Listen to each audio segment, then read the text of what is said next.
Well, we all know that we are now moving forward towards sustainable development. Before moving forward, may I ask each and every one of us to introduce themselves and say something what they are doing in the Philippine renewable energy. Okay, can I start from Mr. Andrew? Thank you very much. Nice to meet everybody. My name is Andrew Koger. I'm the head of business development for Green Tiger Markets.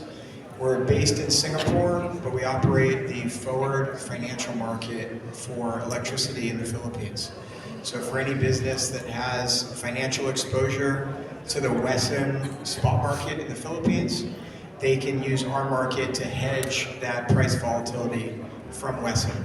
So just as a quick example, if you're a solar generator and you're delivering power into the Western market, you can use our forward financial market to lock in a fixed revenue price in the future. So it could be later in the year, it could be next year, or further in the future.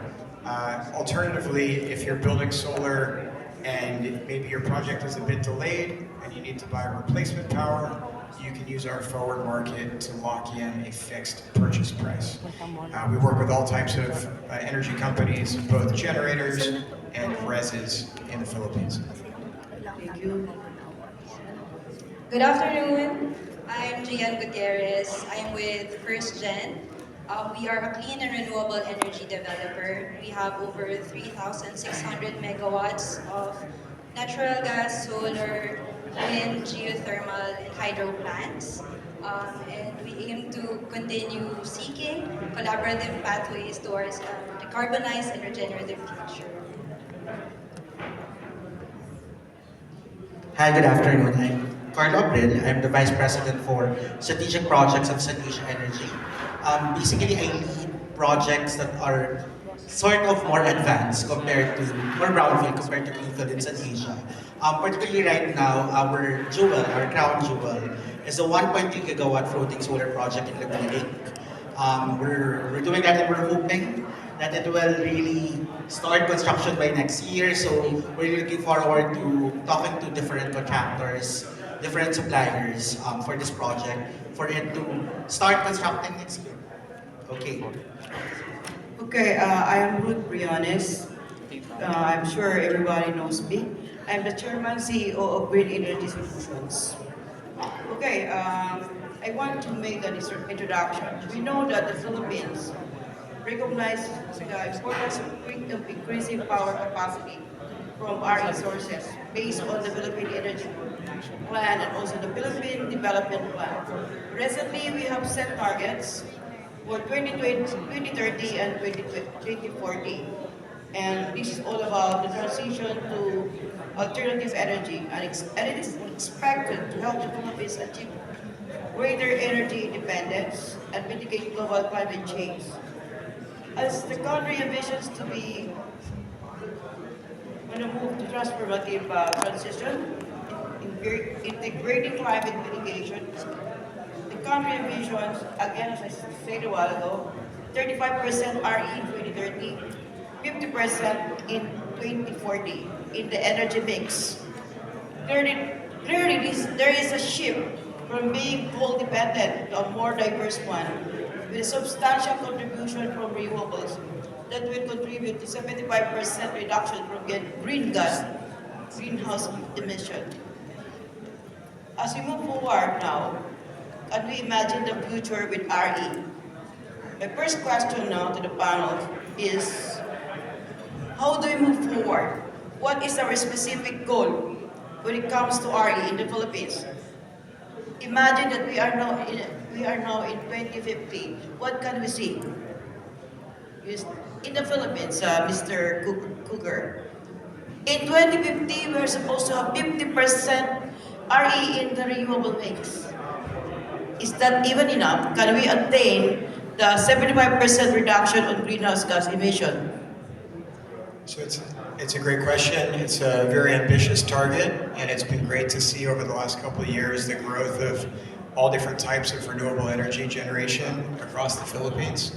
I think it's off to a great start. It's very encouraging to see. I think it's certainly possible. It's great to see the projects and meet some of the companies here today that are building new generation. A lot of projects coming online this year, next year, and further in the future. Where we come in is we try to give more commercial and financial support to renewable energy projects. We're big believers in energy abundance, all kinds of different energy coming online, both renewable and other types.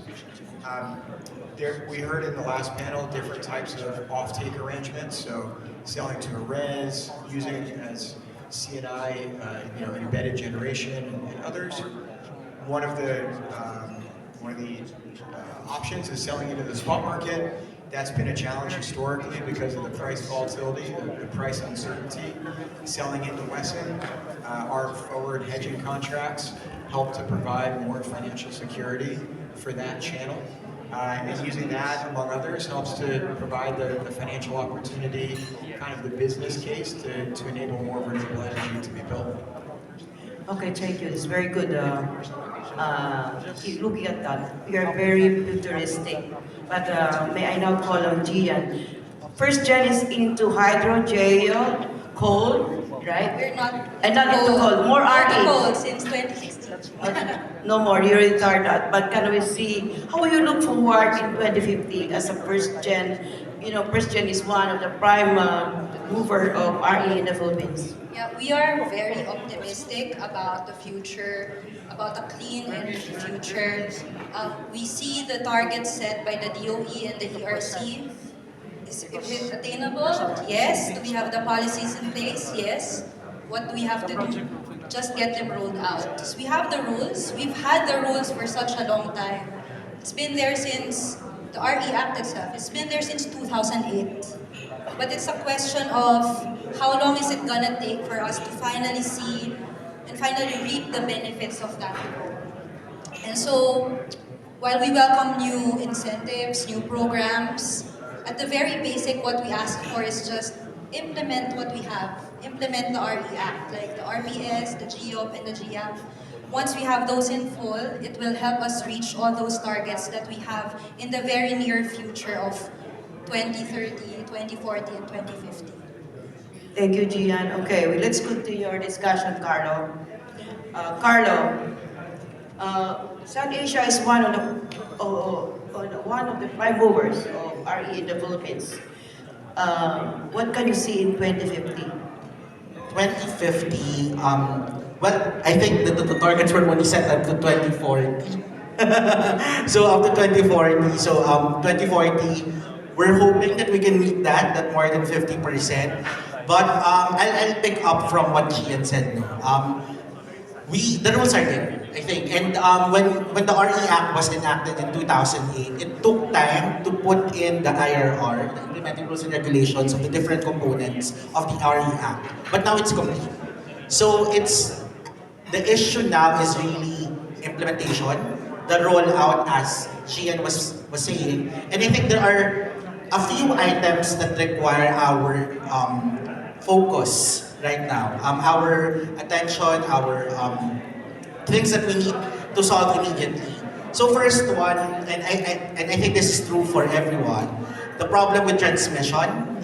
We lack the transmission system here in the Philippines, especially for renewable energy, wherein it's variable, not just for solar, for wind, especially for wind, where the resource is. And I think this is something that First Gen also knows, that that's the weak part of the transmission grid. Even for the clean energy scenario, we really put in offshore wind as one of the key movers, and the infrastructure right now is also not ready. But the good thing with that is the private sector is ready to advance. It's just that there is no facility, there's no clear facility or no clear guarantee that the private sector will be reimbursed once they advance the transmission requirements. So those assets that have to be put in place, that's number one.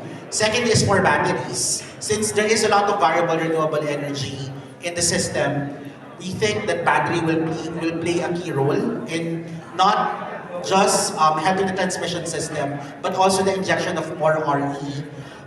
The thing with batteries is, I don't think there is an existing benefits loss on having benefits, unlike the RE law, because if it's battery only, unlike if it is IRES, it's counted as renewables. But if it's battery only, there are no incentives for battery. And the third one, I guess, third priority will be the land. Particularly on the ownership. So we already allowed 100% foreign ownership, but the thing with public land and public waters, that still has to be Filipino as of now. I think the investment, different investment departments, the DTI, the Office of Secretary Good, the BOI, the DOE also, the DNR, are all looking at the possibility of extending that to 100% for public waters and public lands. So I guess those are the three key areas wherein we could immediately have that roll out, which is really about the other factors of other, well, still related to RE, but still needed immediate attention. Okay, I was looking at 2050 and not 2040 because we passed already in 2040 we have 50% RE the energy mix. What will happen in 2050? Who knows, right? What will happen? Okay, Retirement. The next question is, what are the policy changes or regulatory support that would accelerate our deployment in the Philippines? Is it necessary to pass the transition bill pending in Senate for 5 years? Do you know about this, Mr. Cougar? There is a pending bill in Senate, but also in the House. The Philippine Energy Transition Bill is already 5 years in Senate. So what can you say about this? Do we need to pass the energy transition bill in the Philippines? Is it really important to us? So as mentioned earlier, transmission definitely comes up with a lot of the new generation projects as an issue. Not to dodge the question, but part of what we focus on is separating the physical energy market from the financial market. So we operate the financial market for electricity. We help to bring additional pricing and commercial and financial opportunities for generation companies. That kind of separates some of the physical aspects of the market from the financial. When we talk with clients, certainly transmission does come up as an issue as they think about new generation. Thank you. I would ask this question to Ms. Gian because they are doing a lot of technologies in the RE space. What is the most applicable RE technology to move forward the energy transition, Gian? I think there is no one technology that should be the focus. It should always be a proper balance and a proper mix. What we need is a well planned out energy planning program that has clear milestones and has clear goals to enable us to actually materialize those nearby targets in 2030 and 2040. In terms of the policies, I did mention earlier we already have very good policies. Do we need more to fortify them? Maybe. But as investors, what we really need is regulatory stability. For investment, you need to know that the landscape that you will navigate in terms of permitting, in terms of getting your PSAs approved, there has to be some kind of certainty. And sometimes, observing the market as it is right now, we see a lot of interventions, mitigations, and as an investor, that is one hindrance, and that is one issue that is also not helping in terms of getting financing. So, while new policies are welcome, what you really need is predictability and stability in terms of regulations and policies. Okay, thank you. Carlo, talking about the policy framework, is it sufficient to propel the Philippines toward energy transition? Are there more policies to be introduced or some policies to be stopped? What can you say about the EPIRA existing now? So there's a lot in there. No? There's a lot that we can talk about there, especially with EPIRA, our Bible. With EPIRA, I think there's a lot to unpack. It's like opening a Pandora's box. There's a lot to unpack and it's a Pandora's box. Eh. I would pick up, this is something I learned yesterday from another panel that we had. The goal of Empyrean, and this is from the very start, is to make the market liberalize. But I do agree that we're in our generation, cause even though it is supposed to be deregulated, it's largely regulated, right? The DOE is there, the ERC is there. Even though you already won a PPE in a CSP, it's still subject to ERC approval, it's still subject to another adjustment. So there is that uncertainty when it comes to offtake. When it comes to the JAP, there is that there is that ceiling. It's not an open auction. The ceiling is computed and then promulgated. There's a lot of things still happening when it comes to the offtake. So I'll start with that first, Mr. Wood. And I guess where we are now is if we want flexibility, we want more competition. That's in, I think, where the likes of the target markets come in, wherein you allow me able to sort of hedge the price. So if we put in that free market, putting in that market or competition in the offtake pricing, the problem is it becomes too free. And then the financing and the banks, and I've met some banks earlier, but I'm not sure if they're still here. The issue is, it's hard to finance merchant power plants. So I guess that's really finding the middle ground, is wherein we get to have that open competition, being market driven, market not being dictated, not being regulated, but at the same time bankable enough for banks to finance. So it's not really. I think that's not really connected to the area yet. But how we do offtake and how we set up our markets, how we put in regulations for that. That's something I think that we really need to think about. And I don't know if I don't have a quick solution to that, to be honest. But I guess that's one. That's the one I will add to the 3 items I listed earlier, the thing with offtake. But what I would like to appreciate, and I would like to use this platform, that the auction is already here. There is a fair price that's already determined. But we just need to do it well. We need to be able to successful, and we're the number 2. Philippines is number 2 in terms of being the RE destination in the world. And I think for this auction, if I'm not mistaken, I've seen a lot of posts in LinkedIn. Everyone's monitoring this green energy auction program. And hopefully, this auction is something that will be done successfully. The auction design is already there. I think it will still be open for comments during the pre-bid conference. So we're hoping at least that it's an auction that will cater not just to the big players, but also to everyone in the market, for that, to have that competition be open, but still at the same time will provide safeguards to the government in terms of delivery. Okay, thank you.